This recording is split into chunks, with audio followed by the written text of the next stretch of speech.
Welcome back to the channel for another jalapeno video because I still have a ton of jalapenos. If you guys watched my pickled jalapeno video, highly recommend watching it.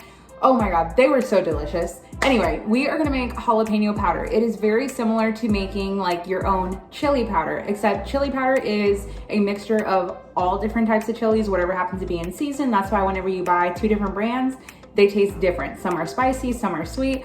This is just gonna be jalapeno powder. It goes in almost anything. A spicy margarita, salsa, chicken. Oh, mouth is watering. I have margarita mix. I'm so ready. All right, let's get into it. Okay, I can't even lie to you guys. It has definitely been like an hour and a half to 2 hours that I have been chopping all of these. So yes, I have a purple glove. This is not one of like the regular gloves you guys would see. This is just a dishwashing glove because this is all I had. And for all of these jalapenos, I was not gonna risk it.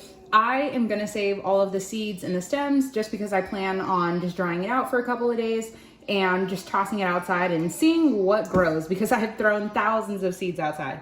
So I took the jalapenos, I washed them, let them dry. We're just gonna put it down on the cutting board.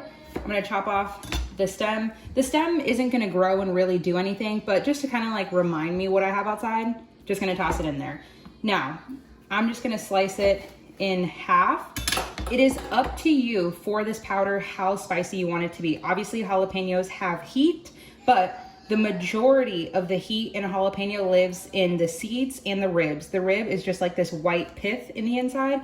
So I don't want it to be too spicy, so I'm just gonna take a little spoon and just scoop them out. If you wanted to leave them in, you absolutely could. Now for the drying purpose, you wanna cut them smaller because then everything just cooks down a lot quicker, and in this case, dehydrates a lot quicker. So I'm gonna do the same thing to all of these. This is what took me the longest. If I would've just left them in, I would've been done so much faster. And you could dice them if you want to dry them out, but I mean, that's just gonna take a really long time and it's not that serious. Now, this is the easiest part. I have my oven preheated at 170 degrees Fahrenheit. That is as low as my oven goes. If your oven maybe stops at 200, that's fine. Anywhere between 170 and 200 to me are the perfect ranges for dehydrating without a dehydrator. Whether you have a toaster oven or just a regular oven, they work the same. I'm gonna take this bag of jalapenos. It was just so much easier to put it in a bag like this rather than a bowl, just because you can kind of like arrange it however you need in the refrigerator. So I'm just gonna toss them out on here. I'm probably gonna do 2 to 3 sheets depending on how they're gonna fit in my oven. You want them in somewhat of a flat layer just so they all dehydrate properly. You don't have to be too perfect. And I know this looks like a lot, and when it comes out, you're gonna be like, where did they all go? Because a lot of a jalapeno, a pepper, onion, garlic, all of that stuff is just moisture in the inside. So when you're slowly dehydrating it and getting all of that liquid out, it turns into, well, powder, but it looks like literally nothing.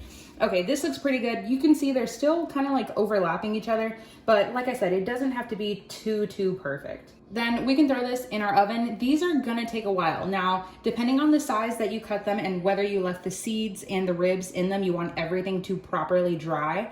I'm gonna throw mine in for anywhere between 6 to 12 hours. Like I said, it depends on how you cut them. I'm gonna throw mine in the oven, like I said, at 170 for anywhere between 8 to 12 hours. Some will be ready at 6 hours, some will be ready at 8, and some at 12.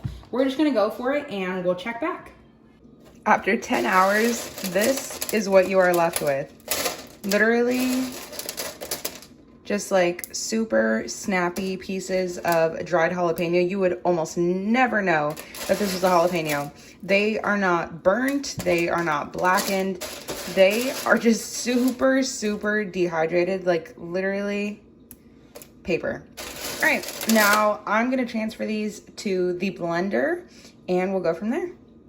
I threw mine in my little Ninja blender. I guess it's not a little blender. You can use a coffee grinder, but I recommend cleaning it out very well before and after because you don't wanna have pieces of coffee in here, even though it maybe might taste good, but you definitely don't want jalapeno in your coffee. So if you're gonna use that, you can even use a food processor. Depending on like your blade situation here, it might take a little bit longer or a little bit less time. And of course, depending on the way you chop them. When you open this, be very careful because it is basically powder and dust It is spicy. There's a few little, I guess you wouldn't call them really chunks, a few pieces of jalapeno in there. I'm gonna leave mine because whenever I toss it in something, I always let my spices bloom in the oil and whatever, so they're gonna hydrate and it's fine. All right, let's put it in a spice jar.